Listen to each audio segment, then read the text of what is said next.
కొంతమందికి bed coffee పడితే కానీ దినచర్య ప్రారంభం కాదు. అలా కొన్ని రోజులు కాఫీ తాగేసరికి అదొక హ్యాబిట్గా మారుతుంది.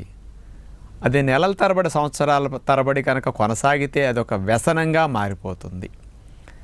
ఆ సమయానికి కాఫీ పడకపోతే మోషను కదలదు, మనసు పనిచేయదు, ఏ పనిలోకి వెళ్ళటానికి ఇష్టము కూడా రాదు.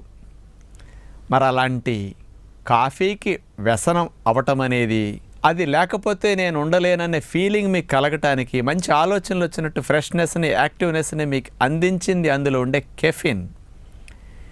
ఇది అనేక నష్టాలను కలిగిస్తుంది అని మనందరికీ తెలుసు. పొట్టలో మంటలకి, ఎసిడిటీలకి, మంచినీళ్ళు తాగాలనే వాంఛను పోగొట్టడానికి, ఆకలిని చంపేయటానికి, నిద్రను దూరం చేయటానికి, వీరి కణాల మీద ప్రభావాన్ని చూపటానికి, అలాగే బాడీలో అనేక రకాల హార్మోన్ డిస్టర్బెన్స్లు కలిగించటానికి